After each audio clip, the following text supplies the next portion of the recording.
Excuse me, sir. If it's all right with you, perhaps you could see to the young man first. Earl Dawson had eaten his lunch alone at the same corner table on the 19th floor for 19 years, and, in 3 days, the man who signed his checks would sit down in that same molded plastic chair and weep into his hands. Earl did not know that yet.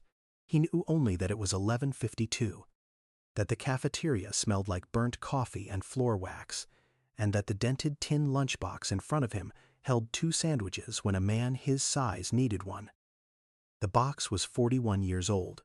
It had cost his father $1.25 at a hardware store in Selma in 1962, and the building Earl carried it into every morning was worth $410 million. The second sandwich, the one Earl never ate, was about to teach a 24-year-old woman something her own father had spent 30 years trying to forget. He set the box down the way he always did, lid up, napkin folded into a square. He did not look around for company. He had stopped looking around for company a long time ago. Earl was 61 years old. He had worked at Carver Holdings since the building opened in the spring of 2006, back when it was still called something else and the lobby still smelled of fresh grout. His title on the payroll system read Faculties Associate 2, which meant he ran the mailroom on the 3rd floor, hauled the recycling, fixed the jammed copiers, and salted the loading dock when Atlanta got the rare hard frost that surprised everyone who hadn't come up from somewhere colder. He earned $19.40 an hour. He had earned a raise of 70 cents in 19 years. He had never once asked for more. His mornings started at 4:50 before the sky over East Atlanta turned from black to the color of weak tea. He lived alone now in the same brick shotgun house off Flat Shoals Avenue that he and Loretta had bought in 1989 for $31,000, the year their daughter was born. Loretta had passed 4 years ago this March, a Tuesday, 6:18 in the evening, her hand in his. He still set out 2 cups in the morning and poured coffee in only one. He told himself he would stop doing that. He had been telling himself that for 49 months. He took the number 21 bus because parking downtown ran $240 a month, and that was 11 hours of his life every month. He was not willing to hand to a parking deck. The bus got him to the stop on West Peachtree at 6:11. He walked the last 4 blocks. By 6:30 he had the loading dock open, the freight elevator keyed, and the first cart of mail sorted before a single executive badged through the turnstiles. He made the same lunch every night for the next day. 2 sandwiches. Some weeks it was bologna and yellow mustard on white bread, because that was what his father had carried and Earl had never lost the taste for it. Some weeks, when his pension stretched a little, it was leftover smothered chicken between 2 slices of Loretta's cornbread recipe, which he could now make almost as well as she had, almost. He wrapped each sandwich in wax paper and pressed the fold flat with his thumb. He put both in the tin box. He had carried 2 sandwiches in that box for the last 14 peat, and only one of them was ever for him. The other one was for Reggie. Reggie Banks was 19, worked the mailroom alongside Earl 4 days a week, and was the kind of skinny that does not come from a diet. He had a baby girl named Naya, who was 8 months old, and a girlfriend who worked nights at a warehouse out by the airport, and a rent payment of $940 that the 2 of them met the way you meet a wave that is taller than you are. Reggie clocked in starving more days than not. Earl had figured that out in the first 2 weeks. The way you figure out anything about a person if you stop talking long enough to watch. The boy would drink 3 cups of the free coffee and call it breakfast and lunch both. So Earl started making 2 sandwiches. He never said a word about it. The first time he just set the wax paper bundle on the sorting table near Reggie's elbow around 11:30 and said, "I always make too much, Loretta's habit. You'd be doing me a favor." It was not true. Earl had measured exactly how much he needed years ago. But the lies was a small one, and it let the boy eat without owing anybody anything, and Earl understood, better than most men alive, that there is a difference between feeding a person and making him feel fed by your mercy. His own father had taught him that difference with a kindness so quiet. Earl did not recognize it as a lesson until he was 40. His father, Thomas Dawson, had come up out of Alabama in 1958 with a cardboard suitcase and the tin lunchbox and a third-grade education, part of the same long northward and cityward tide that carried a generation of black families out of the cotton counties looking for work that paid in money instead of debt. Thomas never made it as far north as the cousins who went to Detroit and Chicago. He stopped in Atlanta and took a job as a groundskeeper at an insurance company downtown, and he kept that job for 33 years, and he ate his lunch alone every single one of those days, at the edge of the parking lot under a water oak, because the men he worked beside ate inside and Thomas was not invited inside. Thomas Dawson never complained. That was the thing Earl carried more than he carried the lunchbox. The man never complained. He came home at 6 o'clock with grass clippings in the cuffs of his pants, and he washed his hands at the kitchen sink for a full minute. And he sat down to whatever Earl's mother had made, and he said grace like he meant it. Every night, like he had something specific to be grateful for and had not forgotten what it was. When Earl was 9, he asked his father why he ate outside by himself when the other men ate in. His father had thought about it for a long time, long enough that Earl figured he wasn't going to answer. Then Thomas said, "Son, a man can be put outside, but ain't nobody can make you eat from a small slice inside yourself. You hear me? You can sit at the worst table in the world and still eat like you belong to somebody." Earl heard him. It took 30 years, but he heard him. That sentence was the closest thing Earl Dawson had to religion, and he had plenty of the regular kind, too. He still went to the same AME church off Boulevard, where Loretta had sung second soprano, still sat in the 4th pew from the back, still put a folded 20 in the plate even the months it stung. The pastor, Reverend Polk, was 80 now and called everybody baby, and had buried both of Earl's parents and Earl's wife, and the church basement on Wednesday nights served a plate of collard greens and cornbread and sweet potato pie to anybody who walked in. No questions. And Earl had spent more Wednesday nights than he could count washing those dishes after. His sleeves rolled up, not because anybody asked, but because his mother used to say the dishes are where the church really happens. He had a daughter, Yvonne, 35, a nurse in Charlotte with 2 kids of her own. They talked on Sundays. She wanted him to retire and come live near her. He told her he would think about it. He had been thinking about it for 2 years. The truth, which he did not say to Yvonne, was that the mailroom was the last place on earth where somebody needed him at a specific hour, and a man who is needed at a specific hour has a reason to put his feet on the floor in the morning. And Earl was afraid of what he might become without one. In the mornings he sorted the mail. He knew the building better than any executive in it.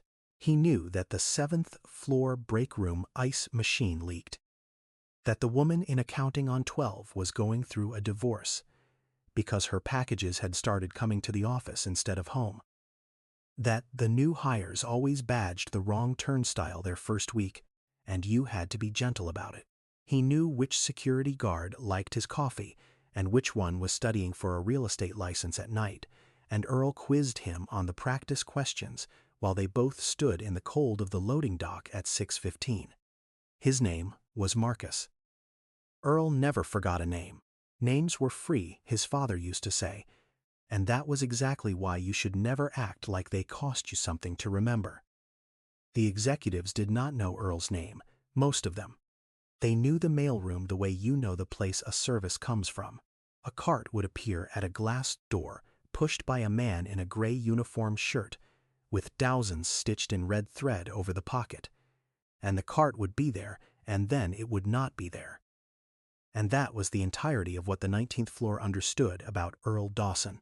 He had stood in an elevator with a vice president for 11 floors once, and the man had spent the whole ride on his phone, calling someone buddy, who was clearly not his buddy.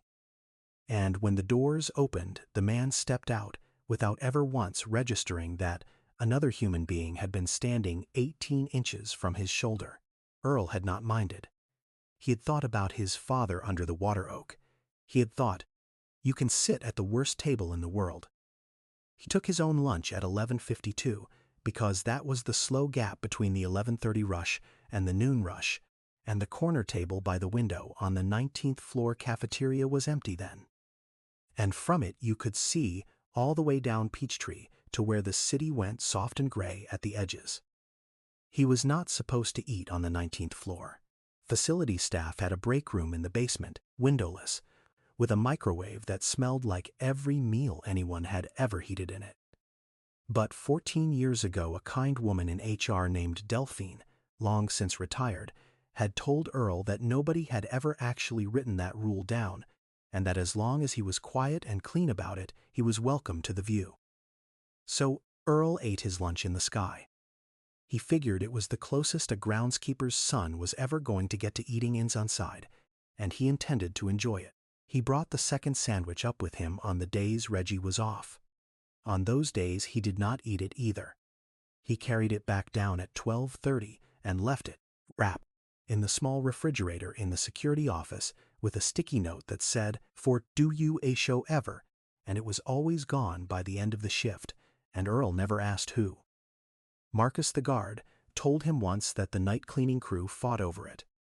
Earl had laughed. He had a good laugh, low and surprised sounding, like he had not expected the world to be funny and was glad to be wrong.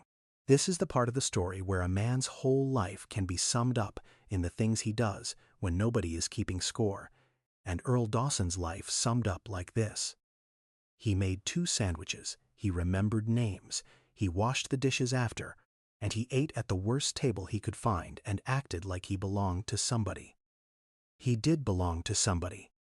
He belonged to a dead wife and a daughter in Charlotte, and a 19-year-old boy with a baby girl, and to the memory of a man who ate under a water oak for 33 years, and never once let it make him small. He did not know that the building's owner had been watching him for a week. He did not know that on the 14th of the month, 3 days from now, that same owner's daughter would stand over this very table in front of 40 people and say a thing so cruel and so wrong that it would crack open a silence her father had kept locked since he was 11 years old. For now it was 11:52, and the coffee was burnt, and Earl Dawson unwrapped the first sandwich, pressed the wax paper flat, out of habit, and ate alone at the corner table the way his father had taught him. Like he belonged to somebody. Desmond Carver belonged to nobody when he was 11 years old, and he had built $410 million, partly to make sure he never felt that way again, and partly because he had never once stopped feeling that way and was still, at 58, trying. He had come up out of the same Alabama that Earl's father had, 1 nation down and 1 county over, a town called Marion where his own father had cut grass and trimmed hedges and hauled brush for the white families on the good side of the highway. Desmond's father was named Otis Carver, and Otis ate his lunch alone too, on the tailgate of a truck, every working day of a life that ended at 54 of a heart that simply stopped one August afternoon between a hedge and a wheelbarrow. Desmond was 16 when it happened. He had spent the 42 years since building something so large that no Carver would ever again eat lunch off a tailgate, and he had succeeded at that, and he was not at all sure it had been worth what it cost. What it cost was this. Desmond Carver had a corner office on the 20th floor, one above Earl's cafeteria, with a desk made from a single slab of black walnut that had cost more than the house Earl Dawson grew up in. He owned 11 commercial properties across the southeast worth, on paper, $410 million.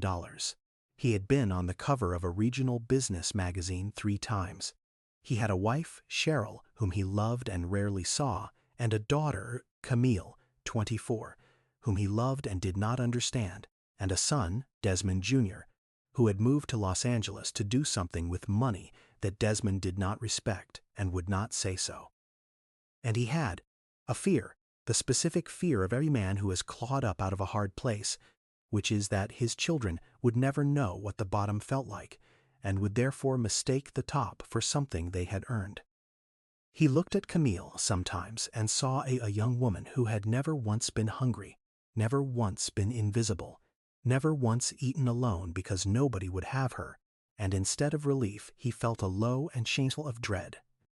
He had wanted to spare his children the water oak and the tailgate. He had succeeded so completely that he was afraid he had raised people who would mock the men who still ate there. He had built the company on a motto his father gave him, except his father had meant it one way, and Desmond had spent his career meaning it another. Otis Carver, the summer before he died, had told 16-year-old Desmond, "You watch how a man treats the folks who can't do nothing for him. That's the whole man right there. The rest is just clothes." Desmond had taken that and turned it into a hiring principle and a closing tactic and a thing he said at conferences, and somewhere in the turning he had stopped applying it to himself. He treated the folks who could do nothing for him with a brisk, distant automatic generosity. He funded a scholarship. He matched donations. He had never, not once in 19 years, learned the name of the man who ran his mailroom. 3 weeks ago that had started to bother him, and he did not entirely know why. It had started with a small thing. The building ran a quarterly all-hands meeting, and at the last one a junior analyst had stood up during the Q&A and asked, with the particular fearlessness of the young, why the facilities and food service staff weren't included in the company's profit-sharing pool when they're here before any of us and they leave after. There had been an awkward silence. Desmond had given an answer about cost structures and market rate compensation that was true and complete, and that he had been ashamed of before he finished saying it, because somewhere in the third row he had seen an old man in a gray uniform shirt, listening to him explain why the old man did not count, and the old man had not looked angry. He had looked like he had heard it before. He had looked like Otis Carver on a tailgate. Desmond had gone back to his office and pulled the man's file. Earl Dawson, hired April 2006, 19 years, 1 raise, wife deceased, address off Flat Shoals, perfect attendance for 11 consecutive years, a record nobody had ever flagged because nobody had ever looked. Desmond had sat with the file for a long time. Then he had done a thing he was not proud of and would have fired anyone else for, which is that he had asked building security to pull the cafeteria and loading dock footage for the previous 2 weeks, and he had watched it. An hour here and an hour there. Late at night, alone in his office, the way some men watch the ocean. He watched a man arrive at 6:11 every morning and have the dock open by 6:30. He watched that man quiz a security guard on real estate flashcards in the cold. He watched him remember to hold a glass door for a woman whose arms were full, and then pretend he had been going that way anyway, so she would not feel like a burden. He watched him make 2 sandwiches worth of generosity disappear into the hands of a skinny kid in the mailroom 4 days a week, and watched the same wax paper bundle go into the security fridge on the off days under a sticky note. Desmond could not read on the grainy footage but could guess. He watched the man eat alone at the corner table on 19 every day at 11:52, looking out at the city, and he watched him do it without bitterness. The way you watch something you have lost the ability to do yourself. On the 4th night of watching, Desmond Carver had put his face close to the monitor and realized he was looking at his father. Not literally. But the way the man held himself, the straight back at the worst table, the grace before a bologna sandwich. Desmond had built $410 million to get away from the tailgate. And the tailgate had been on the 3rd floor of his own building for 19 years. And the man sitting on it was a better man than Desmond had managed to become. He did not know what to do with this. He was a man who solved problems by buying things or building things, and you could not buy or build your way out of 19 years of not noticing. So he had done nothing, yet. He had decided to think about it. He had a meeting on the 14th he could not move, a partner from a Charlotte fund flying in, and he told himself he would deal with the Earl Dawson question after that. He told himself the man had waited 19 years. he could wait 3 more days.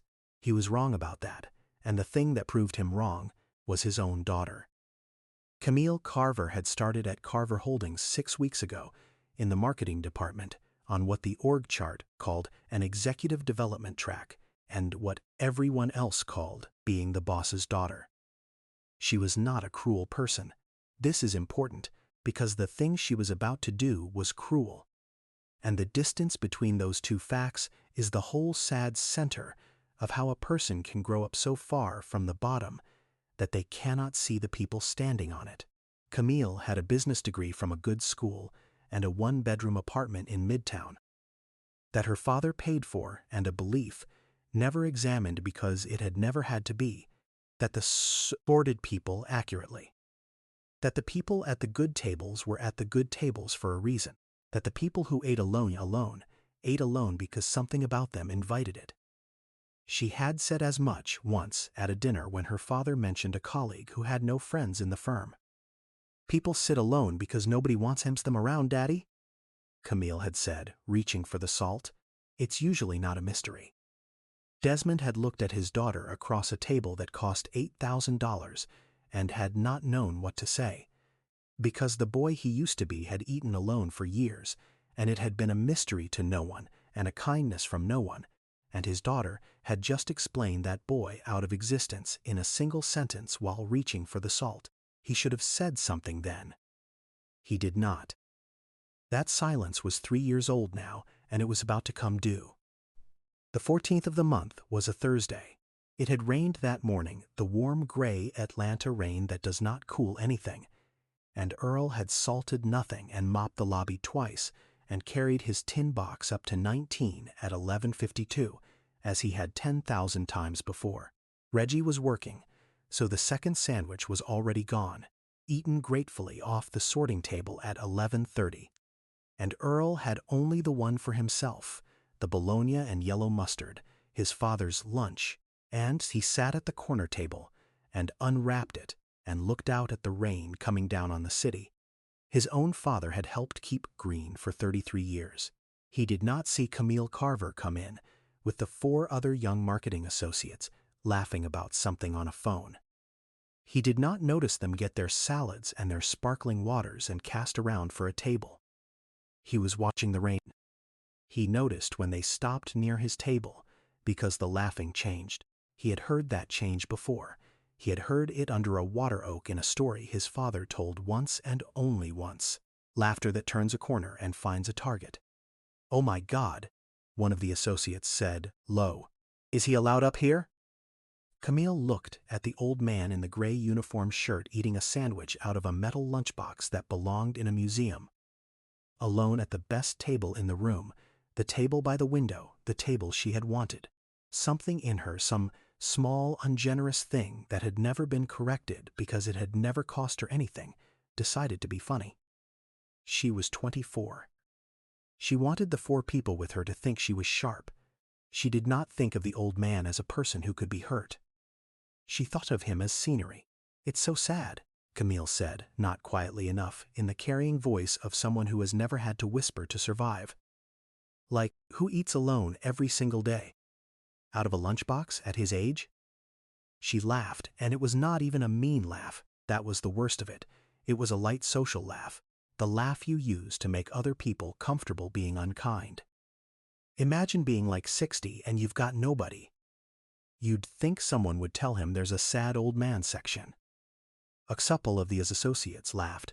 One of them, a young woman named Priya, did not, and looked at her shoes. The cafeteria did not go silent the way it does in movies. That is not how it works.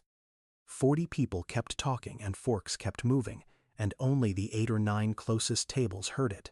And of those, every single person who heard it kept their eyes on their food, because that is also how it works. And Earl Dawson had known that since he was 9 years old, and it had not surprised him then, and it did not surprise him now. He did not look up right away. He finished his bite. He swallowed. He set the second half of the sandwich down on the wax paper and pressed the fold flat with his thumb. Then he raised his eyes to the young woman, and he saw, in the line of her jaw and the set of her shoulders, something he could not place for a moment and then could. He had seen that jaw on the cover of a magazine on the security desk. He had seen it in a framed photograph on the 20th floor that he dusted every Friday. He knew exactly whose daughter she was. And he said nothing about it. What he said was, "You're right, miss.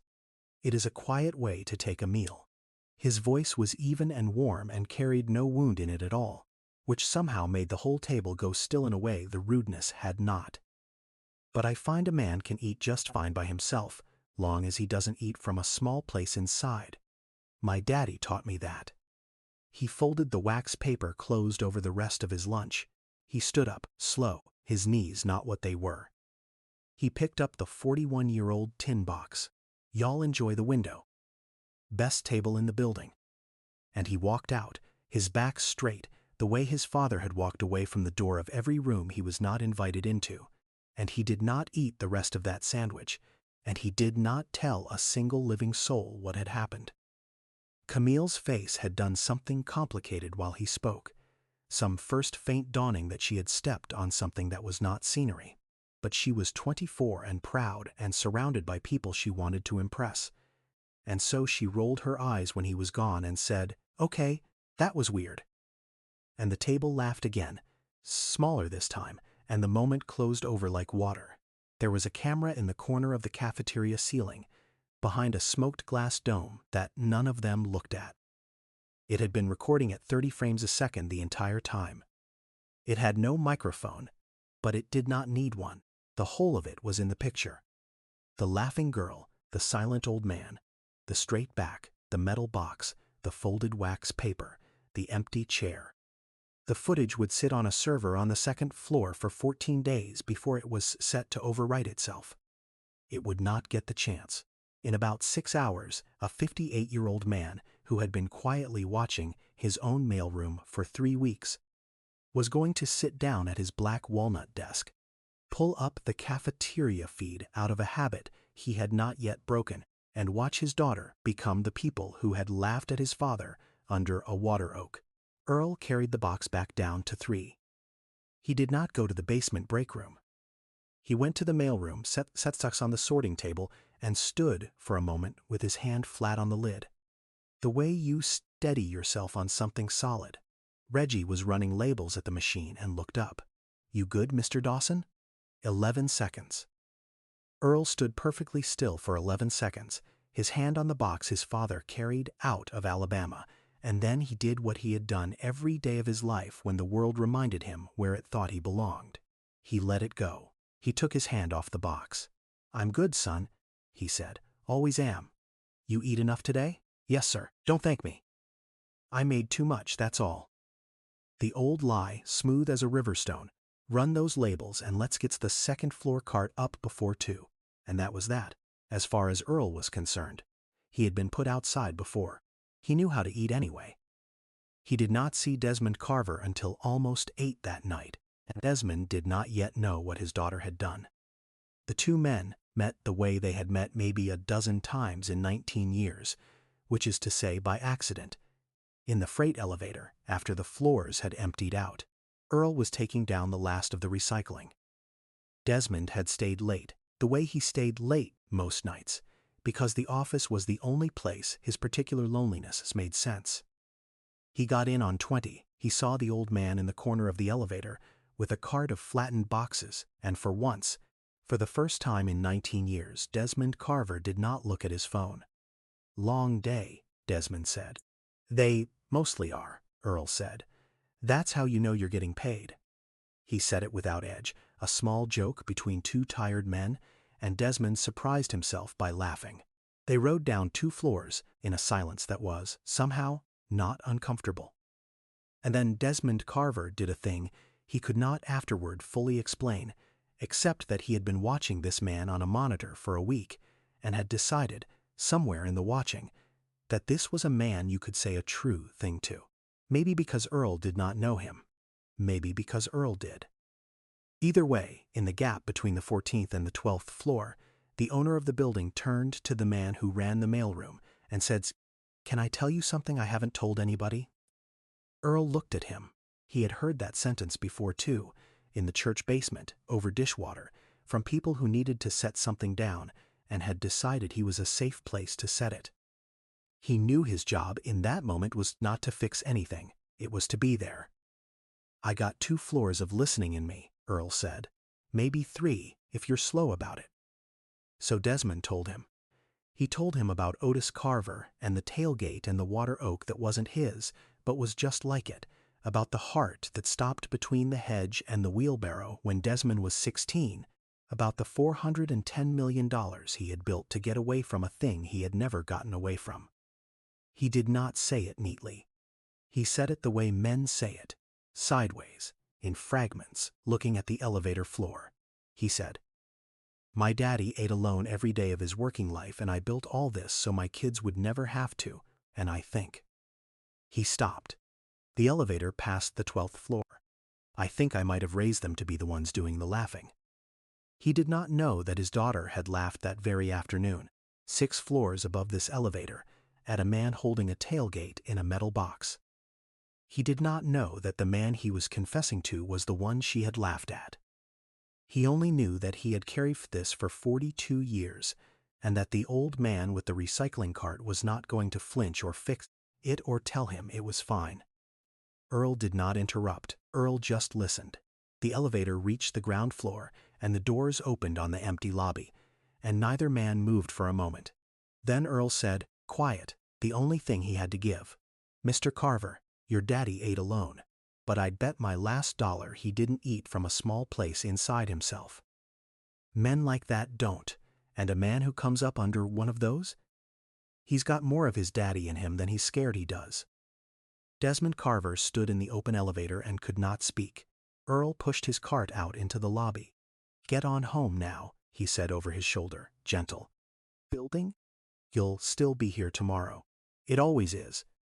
And he left the owner of $410 million standing alone in the lobby of his own tower, holding a thing he had set down for the first time in his life, with no idea at all that the man who had just steadied him was the same man his daughter had tried to make small that afternoon, and that the proof of it was sitting on a server on the 2nd floor, 30 frames a second, waiting. It was 9:40 that night when Desmond Carver pulled up the cafeteria feed. He almost did not. He had come back upstairs after the elevator only to grab his coat, still turned around inside from what he had told the old man. And the laptop was open, and the security portal was still logged in from the night before, and he clicked the 19th floor camera the way you press a bruise to see if it still hurts. He told himself he was checking whether the man who ran his mailroom had eaten lunch that day. That was the lie he used to get himself to do it. He scrubbed the timeline back to 11:52. There was the corner table. There was the gray uniform shirt. There was the metal box, catching a little of the window light, the same box, and Desmond felt the strange tenderness of seeing from above a man he had stood beside an hour ago. The old man unwrapped his sandwich. He pressed the paper flat with his thumb. Desmond watched him eat alone at the best table in the building and thought, this is the man. This is the man who said my father had more of himself in me than I was scared he did. Then 5 young people came into the frame with their salads, and Desmond watched his daughter stop at the corner table. There was no sound. He did not need it. He had been a quiet boy in a loud world. He had learned to read a room with the volume off before he was 10. He watched Camilla's mouth move. He watched the 4 others laugh, all but one, a young woman who looked at her shoes. He watched his daughter's shoulders, the careless social ease of them, the way she gestured at the old man like he was a chair somebody had left out. And he watched Earl Dawson set down the second half of his sandwich, press the wax paper flat, and rise, slow, on knees that were 61 years old, and pick up a tin box that came out of Alabama in 1958 and walk away with his back perfectly straight. Subsystem said 11:54:11. The whole murder of it had taken under 2 minutes. Desmond Carver watched it 4 times. The 4th time he was not watching his daughter. He was watching the empty chair after Earl left it, the chair his father never got to sit in. The chair Desmond had built $410 million to put a Carver in, and a Carver had finally sat near it. And what she had done with the seat was laugh at the man who had earned one and was never offered it. His office phone could reach the third floor. He did not call. Instead, at 10:15, he went down. The mailroom was dark, but the security office light was on, and Marcus was at the desk with a real estate study guide, and Desmond, who did not know the guard's name and was ashamed of it now, asked him, the man in facilities, "Dawson, tell me about him. Tell me the thing I wouldn't know." And Marcus, who had no idea he was the proxy in anybody's story, told the truth plainly, the way the truth gets told by people who have nothing to gain. "Mr. Dawson? He makes 2 lunches every day. One's for the kid in the mailroom, Reggie, baby at home, real thin. Days the kid's off, the sandwich goes in our fridge with a note. Whoever's hungry. Been doing it more than a year." Marcus shrugged, like this was ordinary, like the ordinary thing was not the most extraordinary thing Desmond had heard in a decade. "He quizzes me on my licensing exam in the mornings. Knows everybody's name in this building. Nobody knows his." For the first time in 30 years, Desmond Carver could not get a breath all the way down. He went back up to 20. He did not turn on the lights. He sat down at the black walnut desk that cost more than the house Earl Dawson grew up in. And the man who had built an empire so that no Carver would ever eat off a tailgate put his face in his hands, and for the first time since he was 16 years old, standing over his father in the grass, between a hedge and a wheelbarrow, Desmond Carver cried. Not the clean kind. The kind that comes up out of a place you sealed, shut so long ago you forgot it was a room and not a wall. He cried for Otis on the tailgate. He cried for the boy who ate alone in Marion. He cried because his daughter had said, "People sit alone because nobody wants them." And he had said nothing. And now there was 30 frames a second of proof that she believed it, and that the man she believed it about was a better man than the fortune Desmond had built in flight from exacts that sentence. He sat in the dark a long time. Then he wiped his face with the heel of his hand the way his father used to, and he made 2 decisions, and only one of them was about Earl. He met Camille at 8 the next morning, before the floor filled up. He did not yell. Yelling was a thing you did to people you had given up on, and he had not given up on his daughter. That was the whole problem. He had loved her into a stranger. He sat her down and he turned the laptop around, and he played her 90 seconds without a word. Camille watched herself laugh. She watched the old man stand up straight. Somewhere around the second time her own face appeared, she stopped being able to look at it. "Daddy," she started. "I didn't." "He wasn't even. His name is Earl Dawson," Desmond said. "He's run this building's mailroom for more 19. He's the only person in this company with 11 straight years of perfect attendance. He makes a second lunch every morning out of $19 an hour and gives it to a teenager with a baby so the kid doesn't clock in hungry, and he's done that for 14 months, and he has never told a living soul." His voice did not rise. It got quieter, which was worse. 2 nights ago, a man steadied me in an elevator when I told him the worst thing I carry. That man was Earl Dawson. The same afternoon, my daughter taught him there's a sad old man section. Camille was crying now. I didn't know who he was. "That's the part I need you to hear." Desmond leaned forward. "You're upset because he turned out to be somebody. He was always somebody. He was somebody when you thought he was nobody. That's the whole thing, Camille.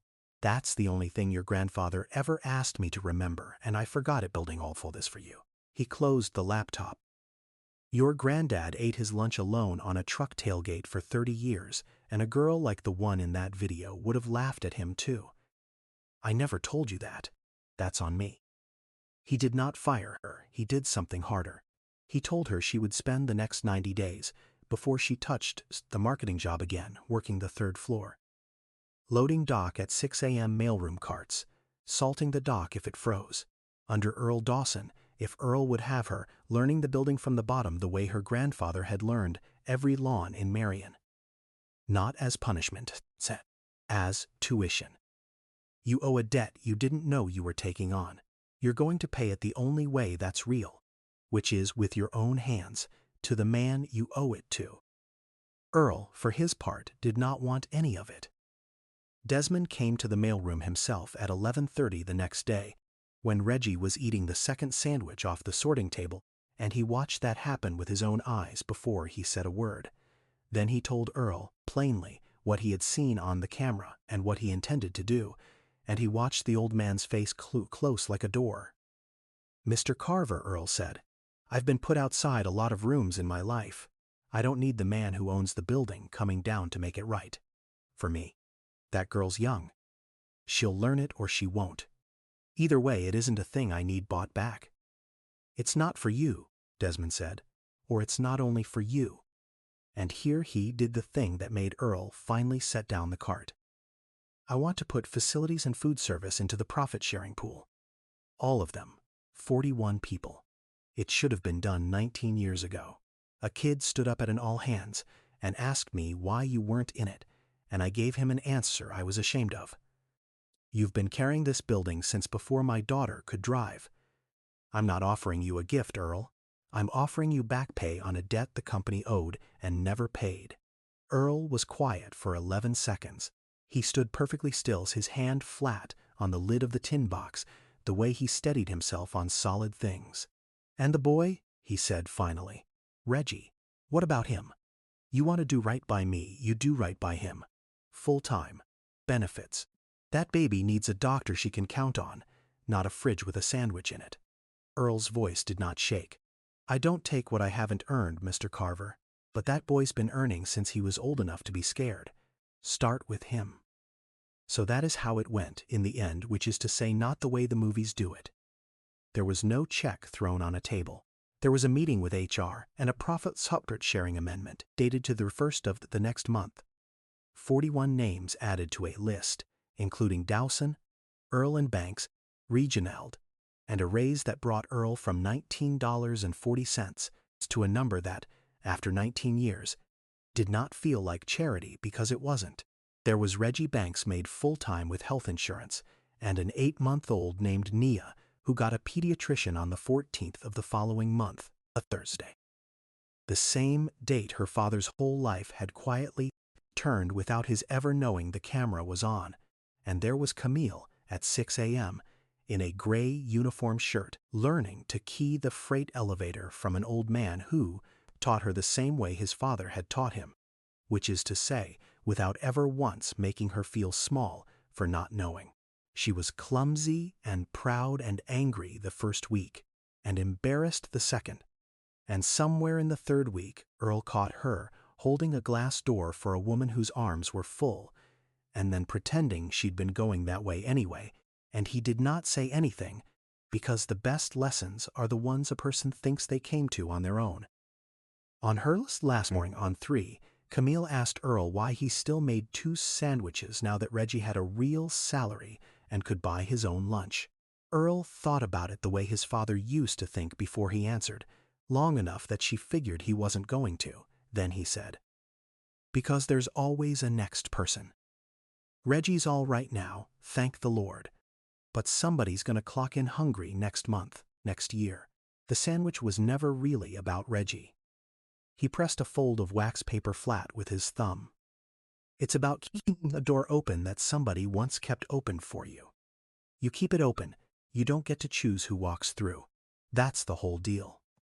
Desmond Carver did one more thing, and he did it quietly, the way Earl had taught him a thing should be done.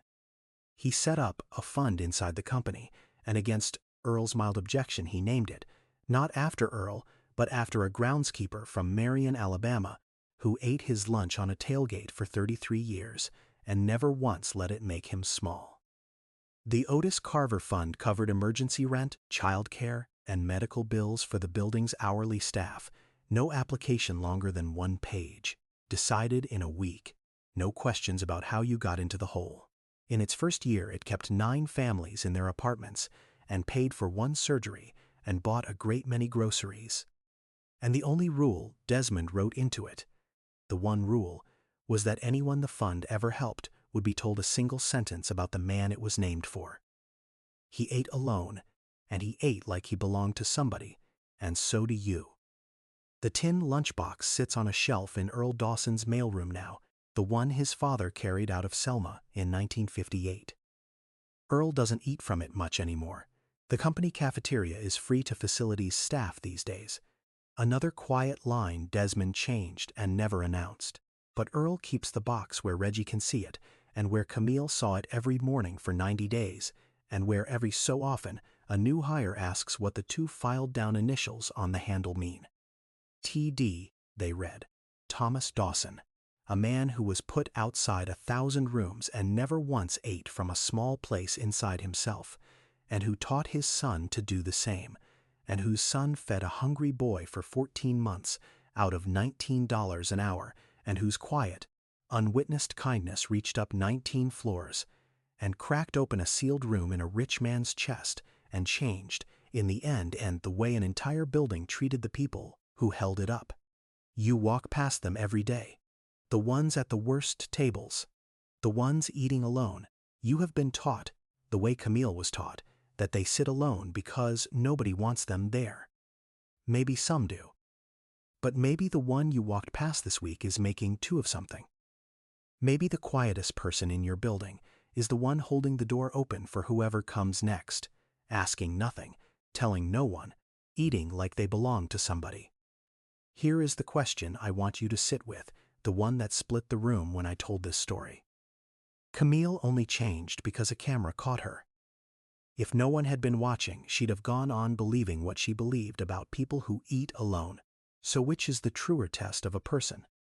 The way they act when they know the camera is on, or the way Earl acted when he was certain no one was watching at all? And which one are you, on the days you think nobody can see? I keep getting stuck on the camera.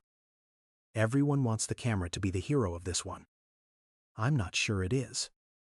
Earl was good when no one was watching him. Camille only changed when someone was. Those are not the same thing, and I don't think they should count the same. I'll be honest. I want to believe I'm Earl in this story. Most days I'm probably closer to Camille than I'd like to admit. The person you stop seeing's lunch is not scenery. I forget that more than I should. So here is what I actually want to know. Not for the comments. For real. Who did you stop seeing this week? And what would the footage of your own face show?